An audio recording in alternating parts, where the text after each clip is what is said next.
We had always laughed at the stories about Blackthorn Forest. Ghost tales, local superstitions, warnings meant to scare away curious minds like ours. But there was something alluring about those tales, something that kept us talking about them long after we should have forgotten. It was Nathan who finally said what we'd all been thinking. Let's go. Let's see if it's all real. Ellie and I exchanged uncertain looks, but neither of us said no. Maybe it was the thought of doing something daring, of chasing the thrill, or maybe it was just the promise of breaking more than 100 views on our channel, Haunt Hunters. Whatever the reason, we packed up our gear and drove to the edge of the village where Blackthorn Forest began. The place was as desolate as the stories had promised. The village nearest the forest seemed abandoned, with shuttered windows and streets so quiet they felt dead. Even the air seemed heavier, pressing down on us as we parked the car. No one came out to stop us or to warn us again, but the silence itself was enough to make my skin crawl. Perfect, Nathan said, grinning as he checked his camera. We walked into the forest just as the sun began to set. The path was overgrown, the trees towering above us, their branches twisting together to block out what little light remained. Every step felt like a step deeper into another world. By the time we reached the clearing, night had fallen, and the watchtower loomed before us like a skeleton rising out of the ground. The tower was ancient, its wood weathered and cracked. A rusted lantern hung from a beam near the top, swaying slightly in the wind. Beneath it, we set up camp, trying to laugh off the unease that crept through the air. "We're staying here tonight?" Ellie asked, her voice tight. "Of course," Nathan said, setting up his tripod. "This is where the best footage will come from. Just wait until we start hearing stuff." Ellie and I exchanged a glance, but neither of us argued. The whispers began a few hours later. At first, they were so faint I thought I was imagining them. A rustle of leaves, a sound carried by the wind. But as the hours passed, the whispers grew louder, more distinct. "Did you hear that?" I asked, my voice barely above a whisper. Ellie nodded, her eyes wide. "It's coming from the trees." Nathan dismissed it with a wave of his hand. Probably just animals, but his bravado was fading. I could see it in the way he gripped his camera tighter, the way he kept glancing over his shoulder. The temperature dropped suddenly, and the fire flickered. Above us, the lantern on the tower swayed more violently, its dim light casting long, jagged shadows across the clearing. The shadows didn't look right. They twisted and stretched unnaturally, their movements jerky and wrong. "This isn't funny," I said, standing up and looking at Nathan. "I'm not laughing," he muttered, his eyes fixed on the shadows. Before anyone could say more, something flew into the fire, sending sparks into the air. The flames died instantly, plunging us into darkness. We scrambled for our flashlights, the beams shaky as they cut through the night. When the firelight returned, we saw it, a wooden doll lying in the ashes. It was crudely carved, its surface covered in strange, swirling symbols. Its hollow eyes seemed to stare at us, unblinking. "This is a joke," Nathan said, though his voice wavered. "Who would be joking out here?" Ellie snapped, backing away. The shadows around us moved again, slower this time, deliberate. One of them was impossibly tall, its limbs unnaturally long and thin. It didn't match anything in the clearing, nothing that should have been casting a shadow. "Let's get out of here," I said, my voice shaking. Nathan hesitated, but then the lantern above us creaked loudly, swaying so hard I thought it might fall. That was enough for him. We grabbed our gear and ran to the tower, thinking it might be safer inside. The air inside the watchtower was thick with dust and decay. The wood beneath our feet groaned with every step as we climbed to the top, finding a small, cramped room at the peak. There was almost nothing there, just an old table and a leather-bound journal, its cover cracked with age. Nathan picked it up, flipping through its pages. The handwriting was jagged and frantic, the words hard to make out. What little we could read spoke of something called the Tall One. He watches and waits, one entry read. He marks those who see him. A loud creak echoed through the tower. "Did you hear that?" Ellie whispered, her voice trembling. Footsteps, slow, deliberate, and heavy. Something was climbing the stairs. Go! Nathan hissed, slamming the journal shut. We bolted down the stairs, the sound of those footsteps growing louder behind us. Outside, the forest had changed. The path we'd taken to the tower was gone, replaced by dense, gnarled trees. "We have to keep moving," I said, grabbing Ellie's arm. But no matter which direction we ran, we always ended up back at the watchtower. It was as if the forest was folding in on itself, trapping us in some endless loop. The whispers grew louder, surrounding us, and the shadows in the trees stretched toward us like claws. Ellie collapsed, sobbing, and Nathan knelt beside her, his face pale. "We'll figure it out," he said, but his voice was hollow. The lantern above the tower swayed again, and this time, the shadow of the tall one stretched across the clearing. It was closer now, its limbs impossibly long, its presence suffocating. Somehow, we survived until dawn. As the first light broke through the trees, the whispers stopped, and the shadows retreated. The forest seemed to breathe, releasing us. We stumbled back to the car, our bodies aching and our minds numb. The relief of escaping was short-lived. "Nathan?" Ellie asked, looking into the back seat. He was gone. His camera sat on the seat, still recording, but there was no sign of him. We stopped the car and searched the roadside, screaming his name. There was nothing, just the endless trees, standing silent and still. Weeks later, a package arrived at my apartment. My name was written on it in shaky, uneven letters. Inside was the wooden doll, its symbols burned deeper into its surface. Beneath it was a note, scrawled on yellowed paper. "You were seen. We burned the doll that night, but it didn't matter." The whispers returned, faint at first, then louder. Ellie stopped answering my calls, and when I went to her apartment, it was empty. Now, as I write this, I can feel them. The shadows move in my room, and the whispers are louder than ever. The tall one is near. I know I won't be here much longer. I always thought of myself as a skeptic, someone who relied on facts and logic.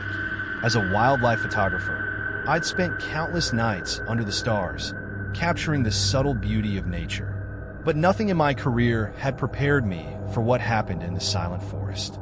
It was supposed to be just another assignment, a simple night shoot of the moonlit canopy for a nature magazine. The forest had always fascinated me. Located miles away from civilization, it was a quiet, untouched piece of land where the trees whispered in the wind, and the only light came from the stars and the occasional flash of wildlife in the distance. I arrived at the forest reserve just as the sun dipped below the horizon. My car's headlights sliced through the growing darkness as I unloaded my camera gear and tripod.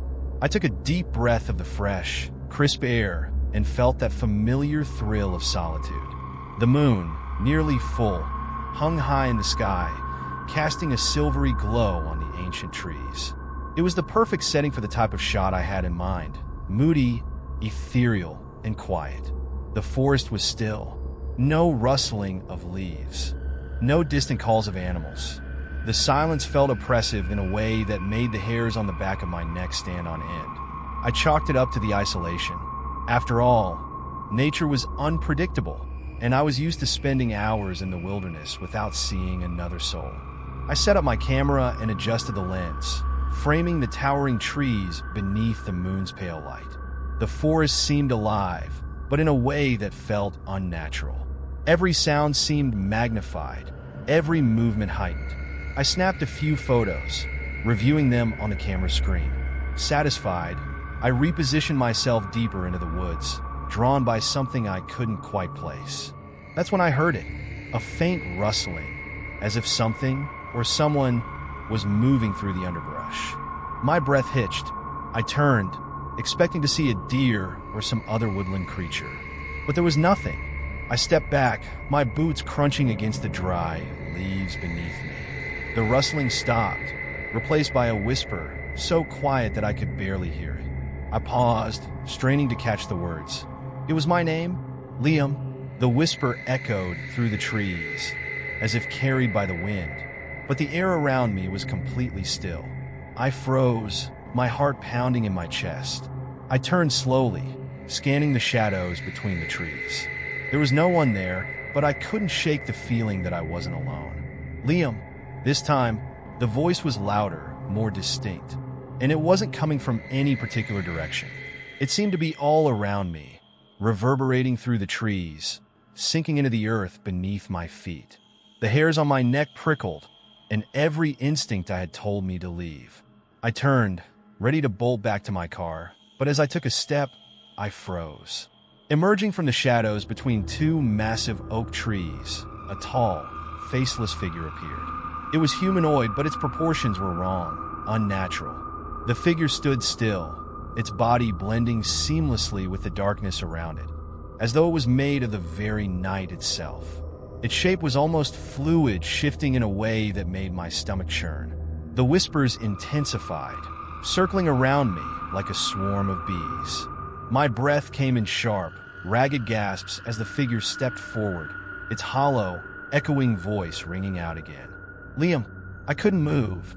My feet felt like they were glued to the ground, my body frozen in terror. The figure's form seemed to stretch, elongating, its arms reaching out toward me, though it still had no face. No eyes, just darkness. Liam, you should not have come here. That was all it said. The air grew heavy, suffocating, and my mind screamed at me to run. I didn't even know how I managed to break free, but in the next instant, my legs were pumping beneath me, and I was sprinting back toward my car. My camera bag bounced wildly on my back, my hands trembling as I fumbled for my keys. I didn't look back. I couldn't. By the time I reached my car, I was gasping for air, my pulse pounding in my ears. I slammed the doors shut, started the engine, and sped off, leaving my camera equipment behind in the rush to escape. The world outside the window was a blur of trees and darkness, and all I could think about was the figure, its voice still echoing in my head. That night, I couldn't sleep. The images of the faceless figure haunted my every thought. I couldn't explain what I had seen or heard. Maybe I had imagined it. Maybe it had all been a trick of the mind. But deep down, I knew what I'd experienced had been real. The next morning, I went back to the reserve to retrieve my equipment. As I approached the spot where I'd been, I felt a shiver run down my spine. My camera was there, lying in the dirt, exactly where I'd left it. But something was wrong. There, on the camera's memory card, were photographs. Photographs of me standing in the forest, completely unaware of the camera clicking away. The images were blurry, distorted in ways that made my stomach churn, but there was no mistaking it.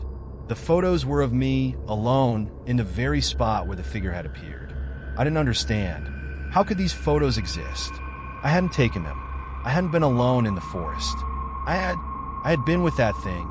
I rushed home, the sick feeling in my stomach intensifying. But when I walked through the door, my heart dropped into my gut. There, sitting on my doorstep, was a package, my camera bag, and inside, my camera, the one I had left behind in the forest. But it wasn't just the camera that unnerved me. As I picked it up, I noticed something else, photographs just like the ones from the camera card. Photos of me in the forest, taken from different angles, capturing moments I knew I hadn't experienced. The figure was not in any of them, but it didn't matter. The message was clear. It had been watching me. It had been following me. For days after, strange things began to happen.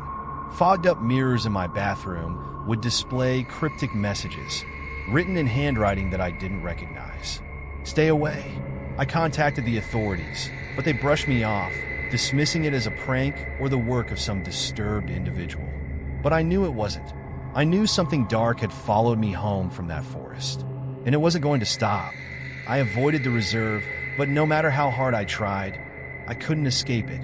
The nightmares were worse. I would wake up in a cold sweat, feeling like I was still running through the woods. But no matter how fast I ran, the shadow always followed, getting closer, its whispers growing louder.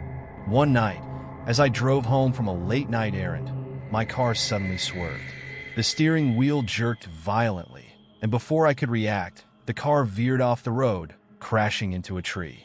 I woke up in a hospital bed, groggy and disoriented. The doctor said I had a concussion, but they couldn't explain why the accident had happened. I couldn't remember the crash. I couldn't remember anything after I saw the shadow appear in front of my car. The nightmares continued, and my work suffered. I couldn't hold a camera steady without my hands shaking. I couldn't even bring myself to leave the house. Days turned into weeks. The forest remained unexplored, its secrets buried beneath the weight of my fear. But deep down, I knew that sooner or later it would come for me again. It always does. And when it does, there will be no escaping.